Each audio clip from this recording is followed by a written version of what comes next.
Je vous invite à présent à ouvrir vos Bibles dans le livre des Psaumes, dans le chapitre 116.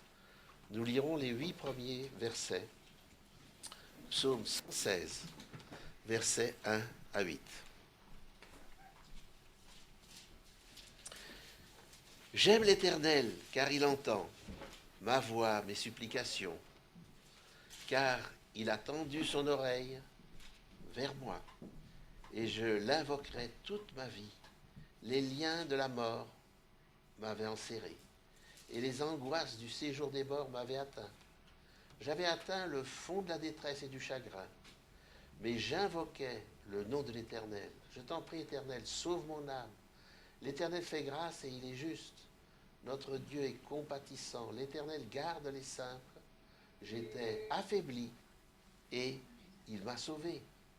Mon âme retourne à ton repos, car l'Éternel t'a fait du bien. Oui, tu as délivré mon âme de la mort, mes yeux des larmes, mes pieds de la chute. Que le Seigneur bénisse ses paroles et son influence dans nos cœurs. Et sans autre, je laisse la place à Elisabeth, dont le message, elle l'a intitulé « Quand l'inquiétude accable nos cœurs ».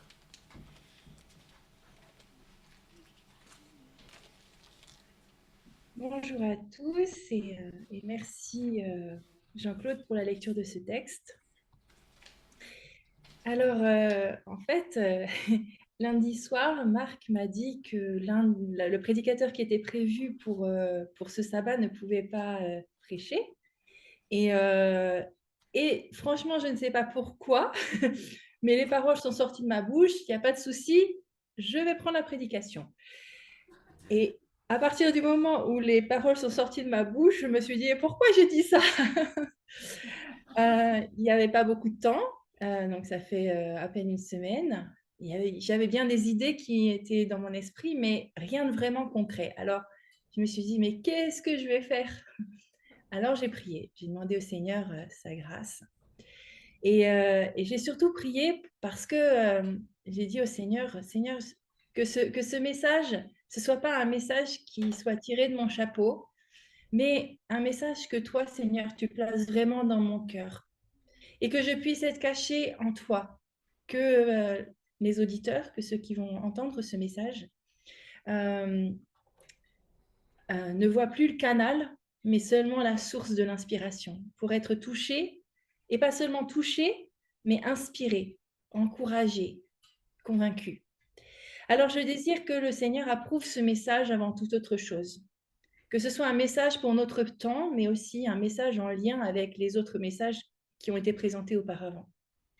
Alors j'ai vraiment beaucoup prié, j'ai présenté à Dieu ses promesses et c'est juste incroyable que le texte qui a été choisi pour la lecture de ce matin, là qui était tiré de, je ne sais plus, une des méditations quotidiennes. En fait, c'était vraiment sur les promesses du Seigneur et les promesses de la parole. Et vraiment, c'est tout à fait en harmonie avec le message d'aujourd'hui. Donc, vraiment, c'est une grâce encore.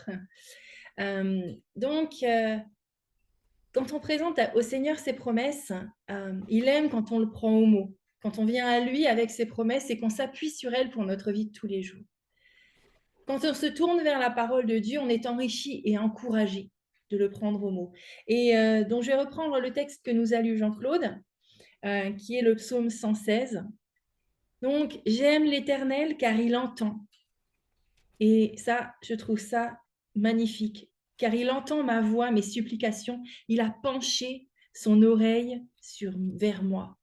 Et franchement, c'est merveilleux de savoir qu'on a un Dieu qui nous aime et qui non seulement entend, mais écoute. Il penche son oreille vers nous. Et il répond. Quand on le lit au verset 7, l'Éternel t'a fait du bien.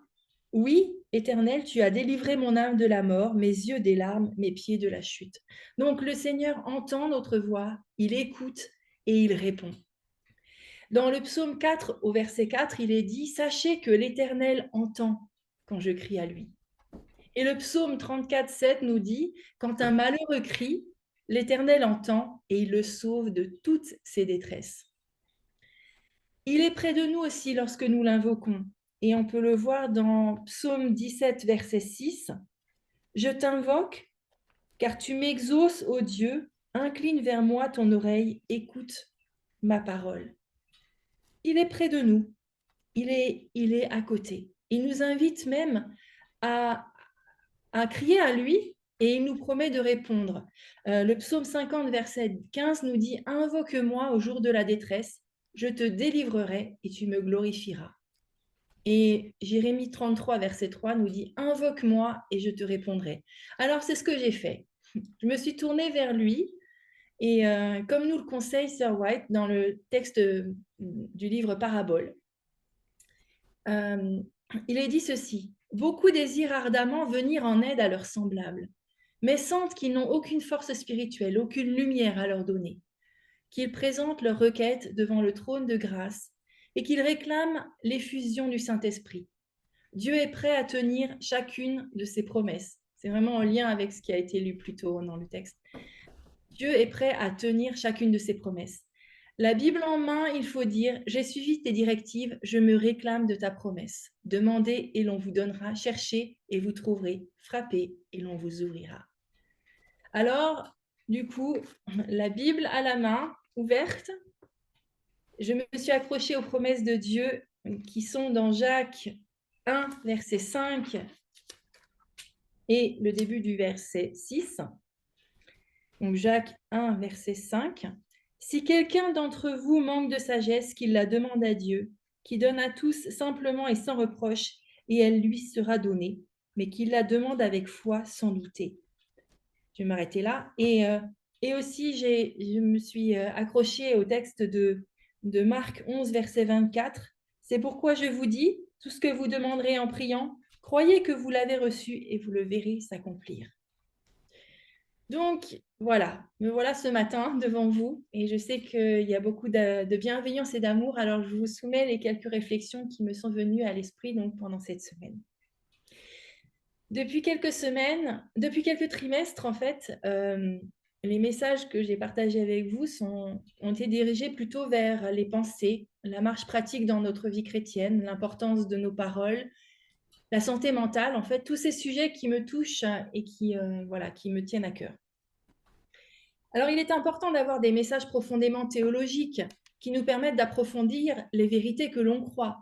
Donc, l'importance de connaître le seul vrai Dieu et son Fils unique, Jésus-Christ, d'avoir pleinement conscience de leur caractère non violent, plein de tendresse et de compassion pour les hommes et les femmes, l'importance du sabbat, la vérité du sanctuaire céleste où Jésus officie comme grand prêtre et où il intercède pour nous.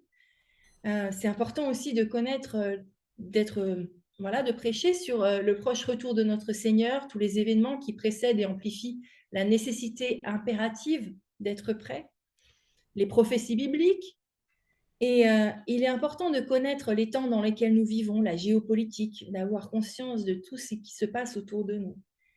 Mais je pense qu'il est aussi important de nous connaître nous-mêmes, de comprendre comment fonctionne notre esprit, qui est le lieu où toutes les décisions sont prises.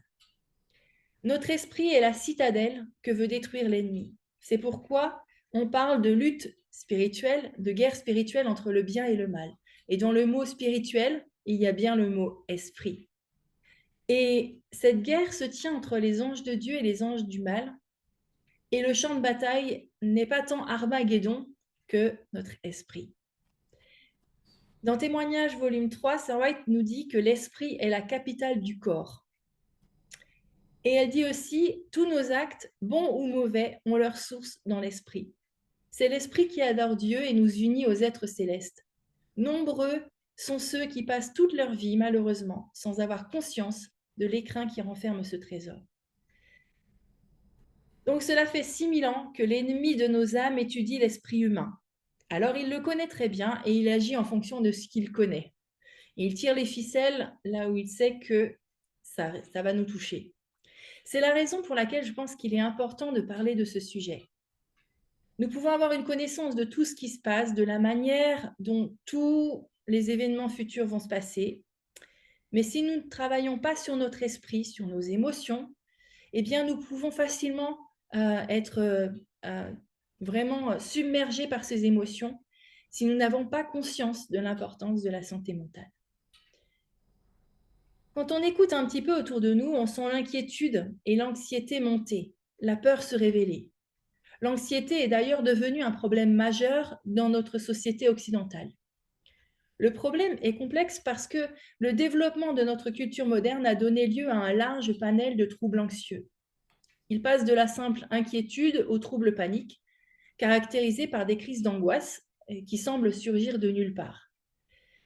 Il y a un psychologue chrétien renommé qui s'appelle le docteur Archibald Hart, et lui, il a classé l'anxiété en 2 catégories.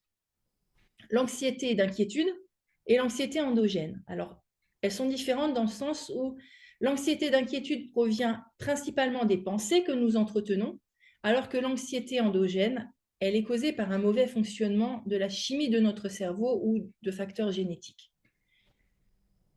On réalise que c'est surtout l'anxiété d'inquiétude qui trouble nos cœurs, en fait, qui trouble nos concitoyens, même nos frères et sœurs, même nous-mêmes.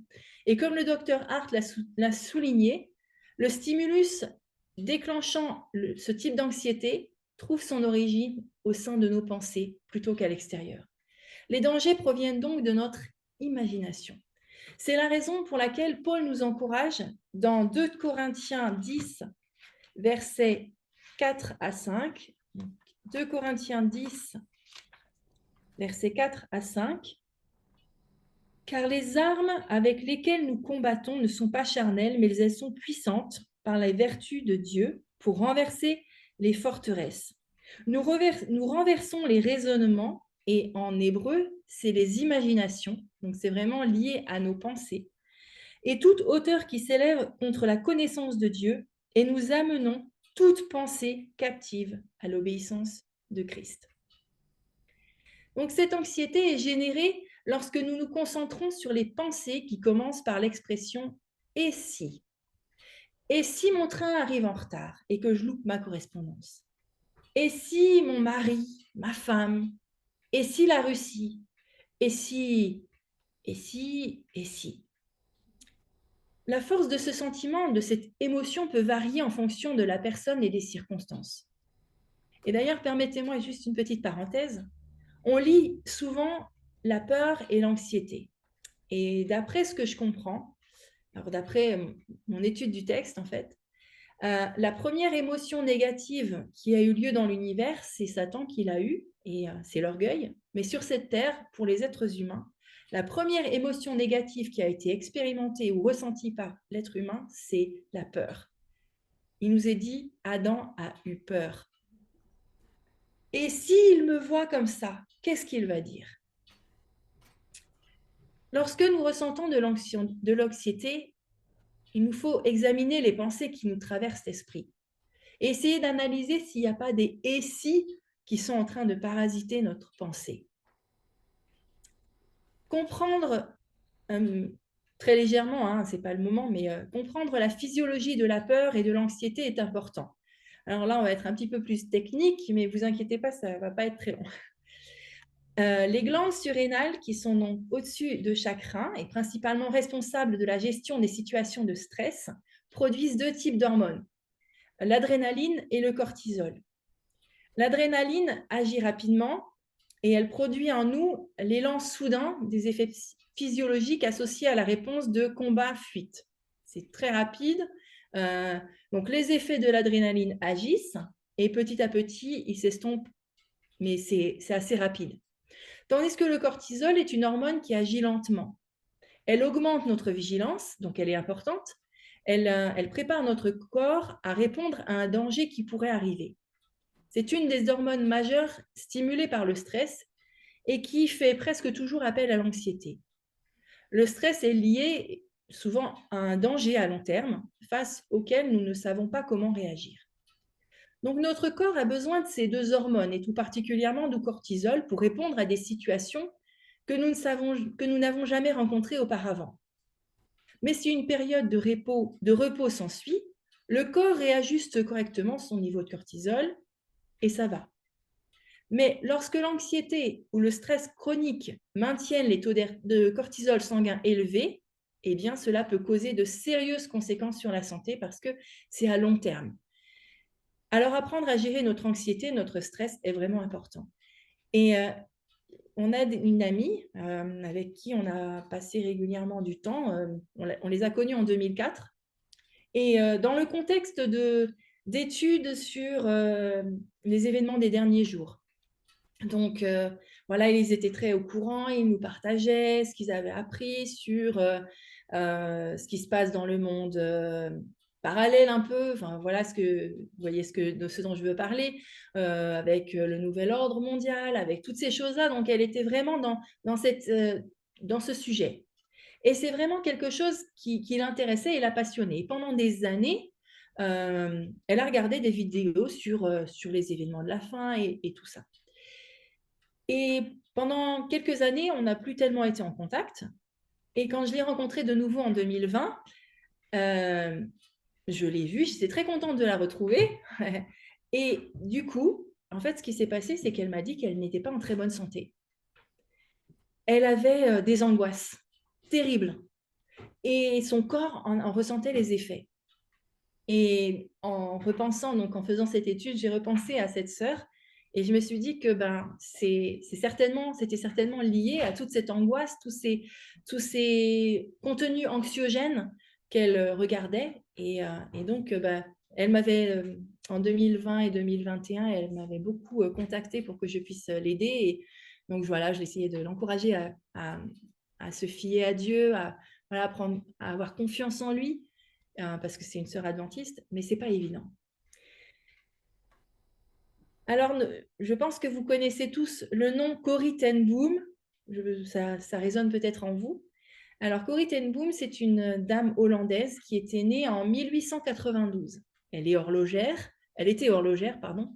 Et pendant la Seconde Guerre mondiale, avec son père et sa sœur Betsy, elle a beaucoup aidé les Juifs. Elle a vécu à Haarlem, pas loin d'Amsterdam. Et donc, avec son père, ils se sont vraiment investis pour sauver les Juifs. Malheureusement, elle a été prise. Et avec sa sœur, elle a été envoyée en camp de concentration à Ravensbrück en septembre 1944.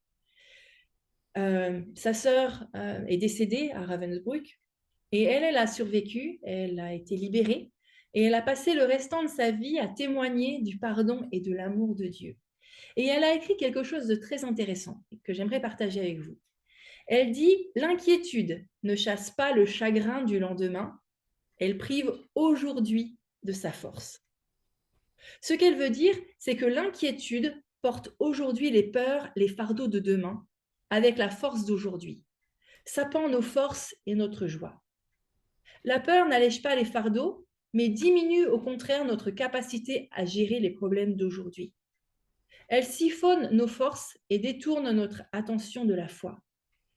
Savoir cela nous invite à mieux comprendre comment l'énergie mentale et émotionnelle est consommée par l'inquiétude, ce qui a un impact sur notre santé mentale, physique, spirituelle, en un mot, notre bien-être général. Alors, je vous propose de réfléchir sur 5 principes bibliques fondamentaux qui nous permettent de surmonter l'inquiétude et l'anxiété. Alors, évidemment, c'est juste des principes, c'est des idées, hein, on va pas, c'est pas magique, mais ça aide vraiment parce que c'est basé sur la parole de Dieu. Alors, je vous invite à prendre Hébreux 4, verset 16. Pour le premier principe, Hébreux 4, verset 16. Approchons-nous donc avec assurance du trône de la grâce afin d'obtenir miséricorde et de trouver grâce pour être secourus dans nos besoins. Eh bien, quand nous lisons ce texte, nous réalisons que nos sentiments ou nos troubles émotionnels ne remettent pas en question le pouvoir ou les plans de Dieu ni sa souveraineté. Il est sur son trône. Il reste aux commandes, quelles que soient nos inquiétudes. Et avec cette assurance que nous pouvons vraiment nous approcher de son trône et que nous pouvons être secourus. Alors, Ellen White nous dit ceci il y a 2 livres, donc 2 paragraphes que je vais vous lire. L'un est tiré de Une vie meilleure et l'autre des témoignages. Le premier texte nous dit « Si nous croyons vraiment que Dieu nous aime et qu'il désire notre bien, nous cesserons de nous agiter au sujet de l'avenir. Nous nous abandonnerons à lui comme un enfant s'abandonne à son père qu'il aime. Nos soucis et nos tourments s'évanouiront, car nos désirs, devenus conformes à la volonté de Dieu, se confondront avec elle. Et elle nous dit aussi, ne vous tourmentez pas. Mettez au contraire par vos paroles et par vos actes, montrez, au contraire, par vos paroles et par vos actes, que votre foi est invincible. Le Seigneur est riche en ressources. Il possède le monde entier. C'est de lui que procède la lumière, la puissance et l'efficacité. Mettez votre confiance en lui. Donc, tous nos soucis, tous nos problèmes ne changent rien au fait que Dieu est souverain. Et j'aimerais passer un petit moment avec vous à l'étude d'un texte qui est en lien avec ce dont nous parlons. Et c'est Jérémie 29, versets 11 à 13. Je vous invite à le prendre avec moi si vous pouvez. Jérémie 29, versets 11 à 13. Alors, ce texte a une valeur toute particulière pour nous, marquez-moi, parce que, en tout cas, le verset 11, c'est le verset que nous avions choisi pour notre mariage. Et c'est celui qui était sur toutes les invitations. Et donc, Jérémie 29, versets 11 à 13. Car je connais les projets que j'ai formés sur vous, dit l'Éternel, projets de paix et non de malheur, afin de vous donner un avenir et de l'espérance. Vous m'invoquerez et vous partirez, vous me prierez et je vous exaucerai. Vous me chercherez et vous me trouverez si vous me cherchez de tout votre cœur. Le texte commence par Dieu qui parle et qui dit « je connais ». Le Seigneur connaît. C'est encourageant et merveilleux de savoir que même si moi, je ne connais pas l'avenir, si je n'ai aucune idée de ce qui m'attend, Dieu, lui, il sait et il connaît. Et ce mot, c'est le même que lorsqu'Adam et Ève ont connu qu'ils étaient nus, ou bien qu'Adam a connu sa femme. C'est donc quelque chose de très profond, de vrai, d'intime même. Dieu connaît, Dieu sait. Et j'ai une amie qui est catholique et avec qui je corresponds régulièrement. Et quand elle est dans des situations un peu compliquées, on s'écrit et elle me dit mais Dieu sait, lui, Dieu sait. Et ça m'a toujours encouragée de la voir en fait être si confiante en fait, de savoir que Dieu, il est au courant et il sait exactement pourquoi les choses se passent comme ça. Dieu connaît, très bien. Il connaît quoi? Les projets. Donc, il a des plans, des projets, quelque chose de réfléchi. Ce qui arrive n'est pas lié à la chance ou au destin. D'ailleurs, le mot qui est traduit ici par projet peut être aussi traduit par dessein ou plan. Et dans la Bible anglaise, la King James, et la Bible Crampon, Darby, Lausanne, Martin et Osterwald, il est traduit par pensée. Tiens, comme on y revient, les pensées. Donc, on en avait parlé il y a quelques mois de ça, de nos pensées. Eh bien, il s'agit des pensées de Dieu. Ce n'est pas les pensées des hommes, c'est les pensées de Dieu. Et j'aime l'idée que Dieu a des pensées sur moi, qu'il les a méditées, considérées, formées, qu'il les a conçues. Ce sont ses projets, ses plans. Alors, il connaît mes plans, mais les siens sont les meilleurs, car ils sont pleins de bienveillance et d'amour. C'est d'ailleurs ce qu'on peut lire dans Ésaïe 55, verset 8, car mes pensées, et là c'est le même mot hébreu que dans Jérémie 29, 11, mes projets, car mes pensées ne sont pas vos pensées et vos voix ne sont pas mes voix. Autant mes pensées sont élevées, autant, voilà, vous connaissez le texte. Ce qui me touche encore plus, c'est que ces pensées, ces projets, il ne les a pas uniquement conçus pour le monde, pour l'univers, pour les gens qui m'entourent, mais pour moi, pour vous, pour chacun d'entre nous. Le texte dit, et là je prends la traduction de Lausanne parce que c'est intéressant, car je sais, moi, les pensées que je médite pour vous. Dieu sait, il connaît parfaitement les pensées qu'il médite pour vous, pour moi, pour chaque personne individuellement. Dieu pense à nous, c'est déjà merveilleux, mais il considère, il conçoit des plans, il le dit, des plans de paix, de shalom, pour notre paix, qui peut être aussi traduit par bien-être, prospérité, quiétude ou tranquillité. Et, et je m'étais intéressée un petit peu à la manière dont les Juifs se parlaient, en fait, au temps de Jésus. Et la salutation, c'était Shalom, Shalom. Et vous imaginez qu'on se dise bonjour, voilà, ça représente aussi bonjour, mais la paix sur toi, enfin, je trouve ça beau, quoi. Si on pouvait se saluer en disant la paix soit sur toi, je trouve ça merveilleux. Donc, ces projets, ces pensées sont pour ma vie, elles sont pour la paix et non pour le malheur, pour nous donner un avenir et de l'espérance, qui peut aussi être traduit par une fin heureuse. Donc, Dieu reste souverain, quelles que soient nos inquiétudes. La perspective change alors quand on prend conscience que Dieu a des plans et qu'il reste en charge de la situation. Au lieu d'être submergés par nos sentiments, nos émotions négatives, nous reconnaissons la nature toute puissante de notre Père qui nous soutient et nous guide activement, même dans le chaos. Donc le premier principe, c'était que nos sentiments ne dictent pas la souveraineté de Dieu. Il reste aux commandes pendant nos difficultés. Le deuxième principe, le voici, Dieu nous donne chaque jour la force de faire face aujourd'hui aux défis qui sont devant nous. Pas pour demain ou après-demain, mais pour aujourd'hui.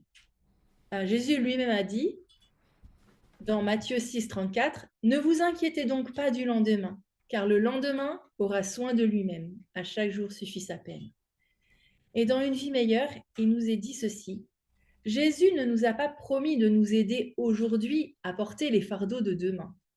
Il a dit, « Ma grâce te suffit. » Mais comme la manne dans le désert, sa grâce nous est donnée chaque jour pour les besoins de la journée. Comme la multitude d'Israël pendant sa vie nomade, nous pouvons compter jour après jour sur le pain qui nous est nécessaire. Dieu ne nous donne qu'un jour à la fois, pendant lequel nous devons vivre. Je me suis perdue, j'ai une petite image qui s'est mise devant mon écran, donc toutes mes excuses. Je reprends. Dieu ne nous donne qu'un jour à la fois, pendant lequel nous devons vivre pour lui. C'est pour ce jour-là que nous devons soumettre au Seigneur nos plans et nos besoins en vue d'un service fidèle, nous déchargeant sur lui de tous nos soucis, car il prend soin de nous. La compréhension du fait que Dieu pourvoit chaque jour à nos forces est soulignée par les Écritures, tout particulièrement en lien avec la manne. Le concept d'être équipé pour les batailles d'aujourd'hui apporte du réconfort, permettant aux croyants de ne pas porter le poids des épreuves de demain, permettant ainsi d'atténuer l'anxiété. On n'a pas besoin de s'occuper de demain, on a juste à voir ce qu'il y a pour aujourd'hui et Dieu nous donne la force aujourd'hui d'y faire face. Dans 1 Pierre, il nous est dit « Déchargez-vous sur lui de tous vos soucis, car lui-même prend soin de nous. » Savoir que Dieu prend soin de nous, pour moi, c'est vraiment très, très encourageant et ça m'aide beaucoup dans les soucis de tous les jours. Ne nous tourmentons pas à propos des difficultés du lendemain. Portons avec courage et bonne humeur les fardeaux d'aujourd'hui. Nous devons avoir la foi et la confiance nécessaires pour aujourd'hui. Mais il ne nous est pas demandé de vivre plus d'un jour à la fois. Celui qui donne la force nécessaire pour aujourd'hui donnera aussi la force pour demain. C'est donc un encouragement pour nous de savoir que Dieu prend soin de nous chaque jour, qu'il nous invite à renouveler nos forces chaque matin, à passer du temps avec lui afin d'être à même de faire face aux défis de ce jour. En anglais, il y a une petite citation, une petite expression qui dit ceci, « N'emprunte pas les problèmes de demain. » Nous sommes invités à ne pas nous inquiéter de quelque chose avant qu'il ne soit temps d'y faire face. Et cette expression nous suggère que s'inquiéter ne résout rien et détourne souvent l'attention des problèmes actuels desquels Dieu prend soin. Le troisième principe, c'est la prière. C'est l'un des moyens que Dieu utilise pour nous aider dans nos angoisses et nos inquiétudes. Alors, on en a lu des textes avant, là, il y en aura encore quelques-uns. Donc, c'est une arme des plus puissantes pour vaincre la peur. Matthieu 11, verset... Attendez. Pardon. J'ai le téléphone qui a sonné en même temps. Pourquoi? Je ne sais pas. Toutes mes excuses. Matthieu 11, 28 nous dit « Venez à moi, vous tous qui êtes fatigués et chargés, et je vous donnerai du repos. » Philippiens 4, versets 6 à 7 nous dit « Ne vous inquiétez de rien, mais en toute chose, Faites connaître vos besoins à Dieu par les prières et des supplications avec des actions de grâce. Et la paix de Dieu, qui surpasse toute intelligence, gardera vos cœurs et vos pensées en Jésus-Christ. Quelle merveilleuse promesse! Quel texte à utiliser pour présenter au Seigneur lorsque nous sommes au cœur de l'inquiétude? Le fait de présenter à Dieu nos besoins et de les mélanger à des actions de grâce nous transforme et change notre pensée. Et c'est ce dont nous avons besoin.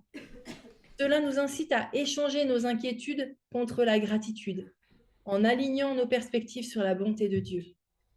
Le pouvoir transformateur de la prière dévoile la paix de Dieu qui est au-dessus de tout ce que nous pouvons même imaginer ou penser. Une connexion avec lui peut l'emporter sur les épreuves temporelles. Et vous vous souvenez du texte de Jérémie 29, 11 à 13? Eh bien, au verset 12, nous lisons « Vous m'invoquerez et vous partirez. Vous me prierez et je vous exaucerai. » Je vous exaucerai, pardon. C'est vraiment intéressant. Invoquer. Alors, qu'est-ce que ça veut dire invoquer? C'est un nom un petit peu compliqué. Eh bien, ça signifie appeler, crier pour obtenir de l'aide. Et ensuite, on a donc vous m'invoquerez et vous partirez. Alors, est-ce que ça vous trouble pas? Moi, ça m'a un petit peu... J'avoue, quand j'ai étudié le texte, je me suis dit, mais partir où? Et pour faire quoi? Alors, comme ça m'a troublée, j'ai cherché dans les différentes traductions que j'ai. Et comme j'en ai une bonne quantité, j'ai tout mis sur mon bureau. J'ai comparé. Et d'abord, j'ai cherché aussi dans l'hébreu pour voir quelle était la signification du mot partirez. Eh bien, ça veut dire aller, marcher, avancer, voyager. Dans la Bible annotée et dans la Bible crampon, il nous est dit « vous viendrez ». Alors, ce n'est pas « vous partirez », c'est « vous viendrez ». La Bible Martin nous dit « vous m'invoquerez pour vous en retourner ». La Semeur nous dit « vous m'invoquerez et vous viendrez m'adresser vos prières ». Ah, ça m'a intéressé là. Et puis j'ai lu la Bible du traduction du rabbinat français « vous m'invoquerez et vous pourrez vous mettre en route ». Ah, là, ça faisait écho dans mon cœur.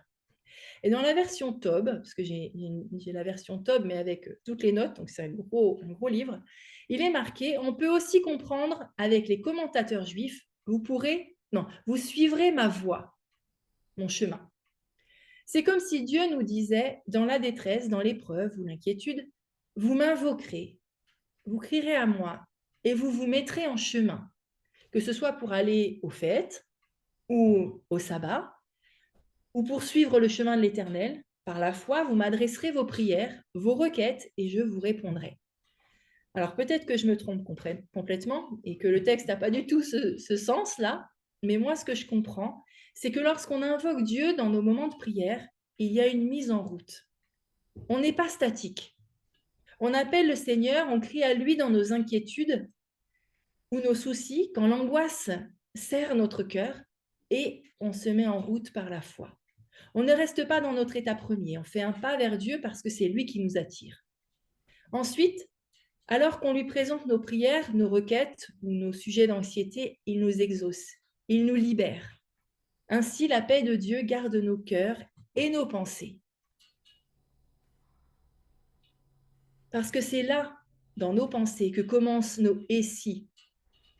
Et il est donc nécessaire que nos pensées soient gardées, cachées en lui.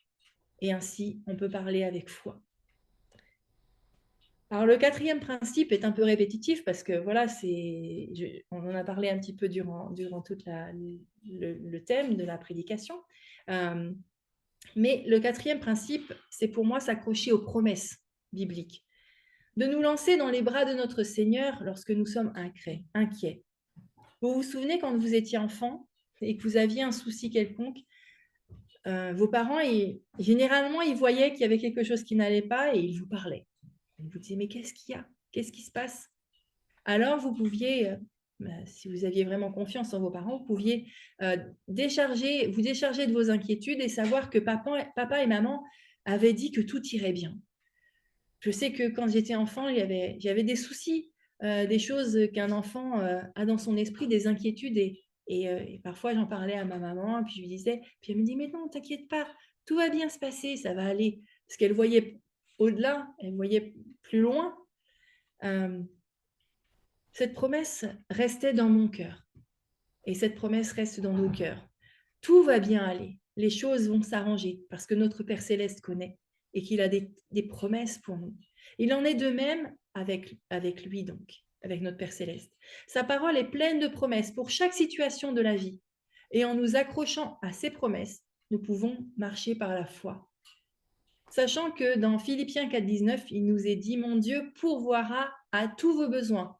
Auxquels? À tous. Selon sa richesse avec gloire en Jésus-Christ. Tous nos besoins. Il y a plusieurs livres sur les promesses de Dieu pour différentes situations. Je ne sais pas si vous connaissez, il y a des livres, j'en ai un, les promesses de Dieu pour les femmes. Il y a les promesses de Dieu pour les adolescents, pour les enfants.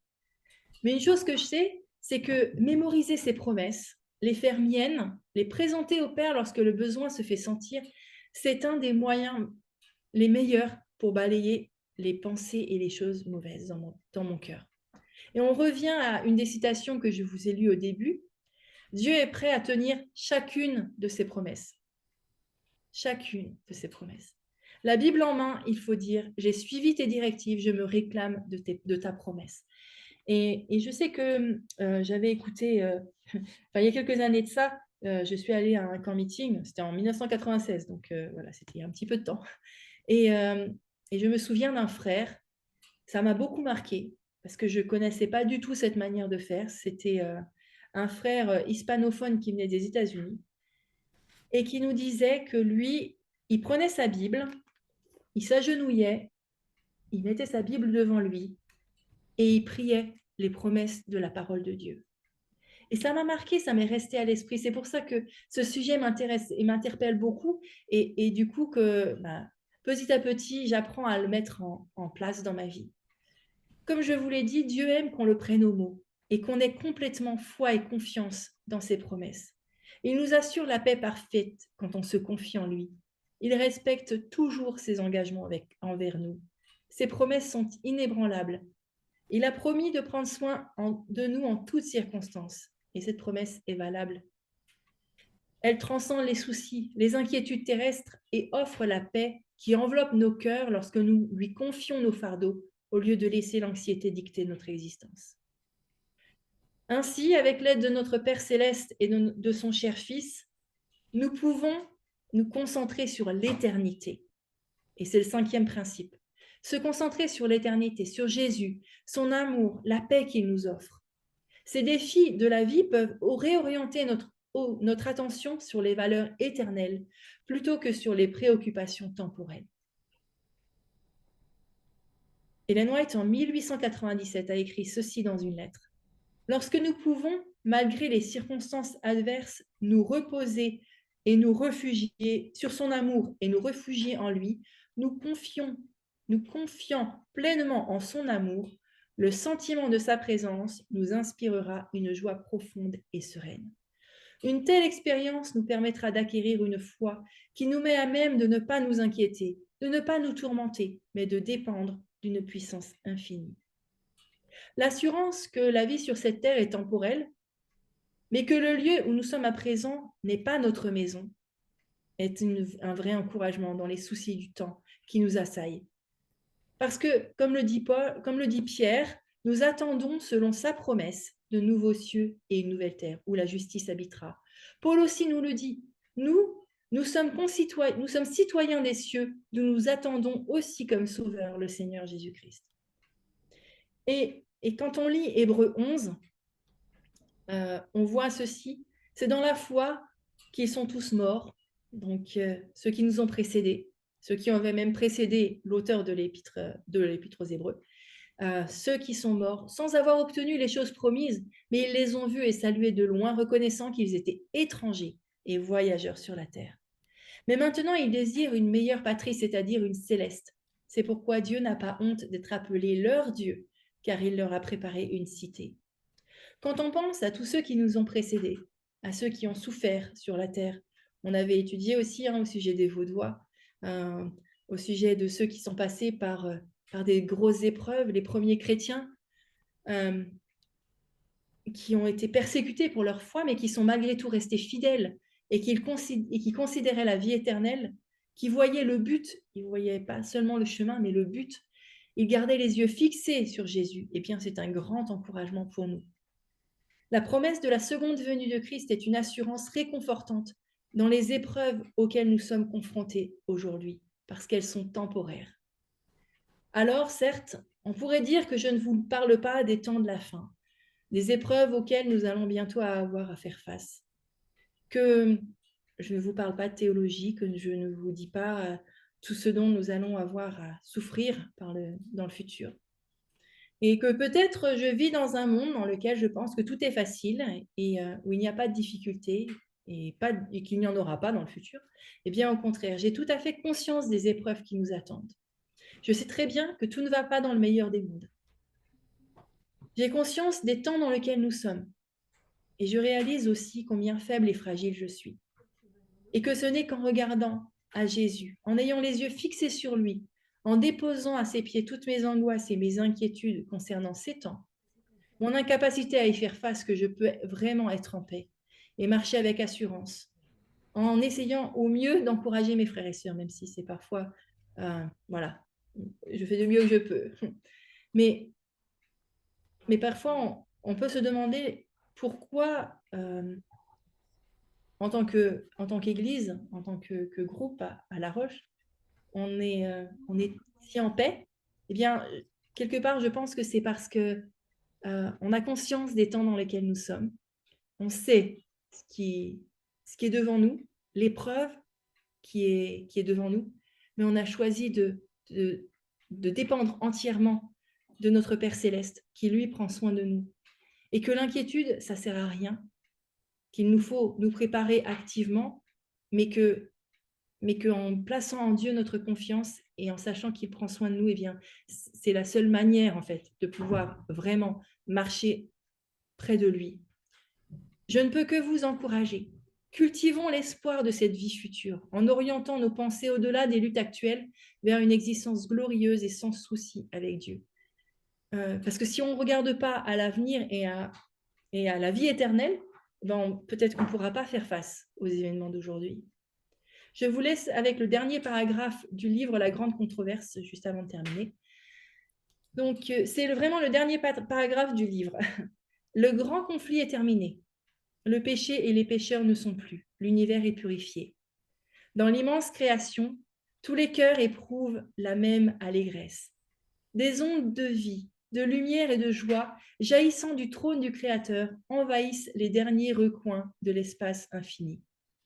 De l'atome le plus imperceptible aux mondes les plus vastes, tant des êtres animés que des objets inanimés s'élèvent, par la voix de leur beauté incomparable et de leur joie sans mélange, un cantique d'allégresse proclamant que Dieu est amour.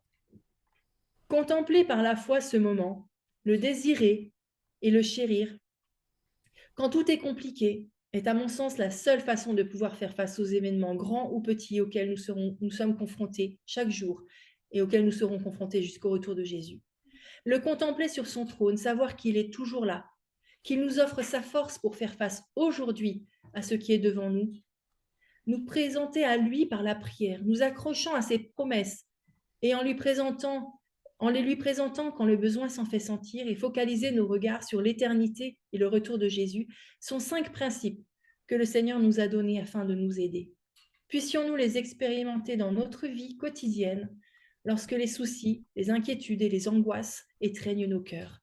Dieu est fidèle et bon en tout temps. Amen. Amen.